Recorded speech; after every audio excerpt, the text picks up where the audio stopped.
Tell me about the time you had to make an unpopular decision. This question is an excellent opportunity for you to show the interviewer your leadership skills and how you handle tough situations. Many candidates struggle with this question, though, often because they can't think of a specific example on the spot, or they don't really get what the interviewer is after. They might not realize that it's not just about the decision itself, but how you managed the fallout, communicated with your team, and led through a challenging time. That's why today we're going to tackle this interview question head on, really get stuck into how to impress the interviewer with our knowledge, our skills, and our experience.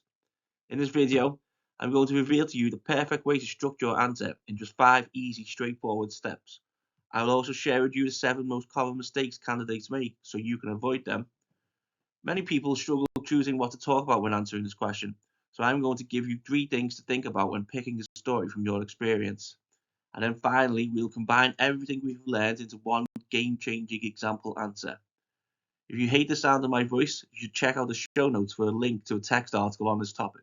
Other than that, let's begin.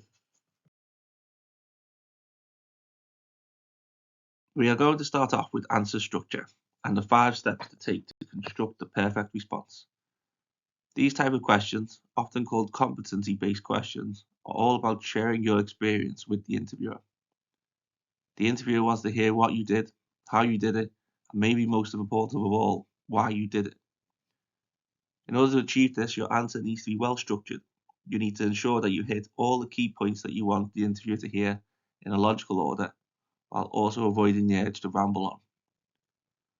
The best way to pull this off is by using the B-star method.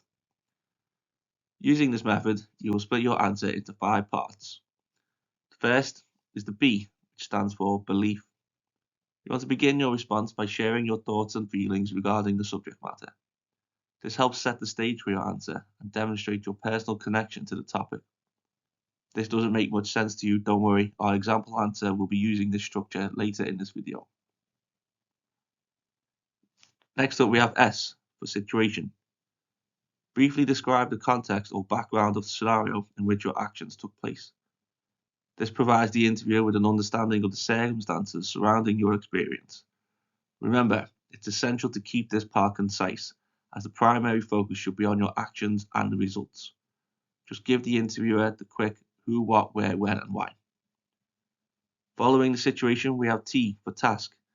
Explain your specific role and responsibilities in the situation. Up next, we have the most important section, and that is A for action, or activity if you prefer. Describe the steps you took to achieve the desired outcome, and explain the rationale behind your actions. This part of your answer should be the most detailed, as it shows the interviewer just what you are capable of doing. And finally, we have R for the results. Conclude your response with the results of your actions, using figures or quantifiable outcomes wherever possible. This will demonstrate to the interviewer the impact of your efforts and your ability to deliver tangible results in your role. This is also where you could share any lessons you learned from the experience. Now you know the ideal structure to use when answering this question. Next up, you need to pick the best example from your experience to tell the interviewer. Later on, I will share 3 tips for picking the perfect example.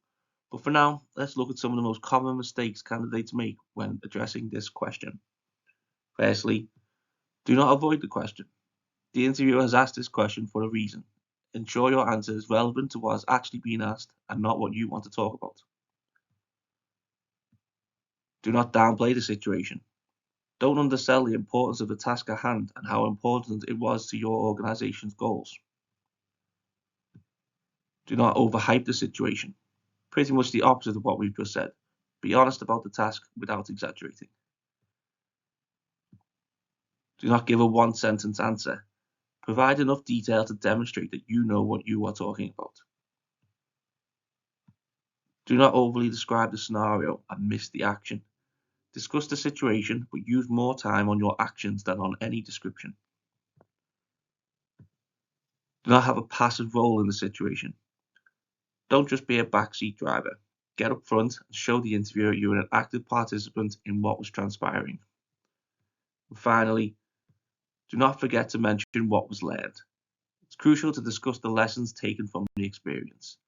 Mentioning lessons learned indicates an ability to grow from experiences and shows the interviewer that you're always looking for ways to improve.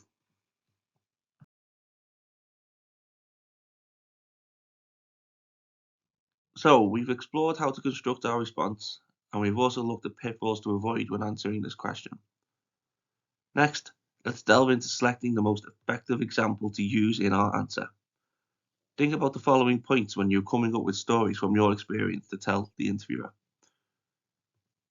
The first thing your answer should have is a positive outcome. Choose an example that can only be described as a success driven by you and one which you can use to showcase the benefits of your actions. This is not to say you can't have taken lessons away from the venture, and it is always good to talk about how you would improve upon your actions in the future. But the underlying situation should be resolved successfully when you are outlining your answer.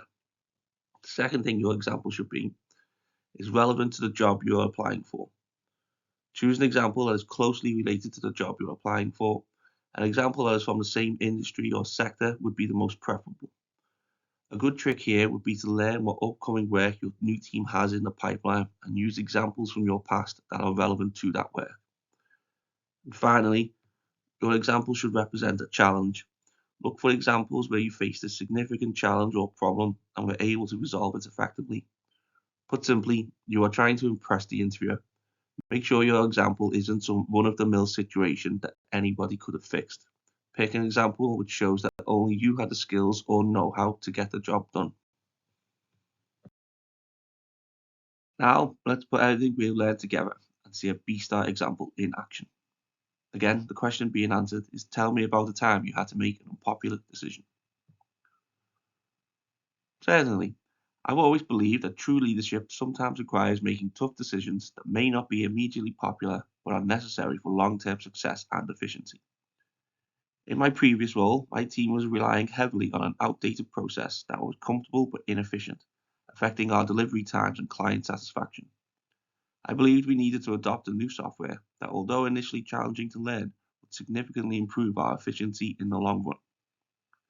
The situation was that we were consistently missing deadlines, causing frustration among our clients and stress within the team.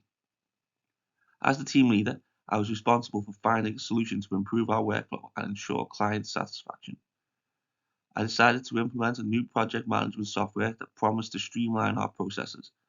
I knew this decision would be unpopular due to the learning curve associated with the new system, but I was convinced it was necessary for our team's growth and success.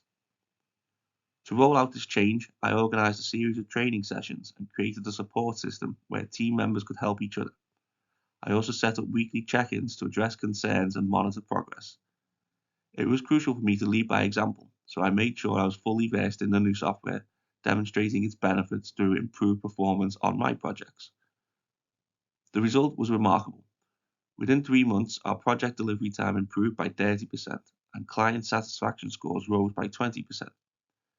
Initially resistant team members began to see the value in the change, acknowledging the positive impact on our work.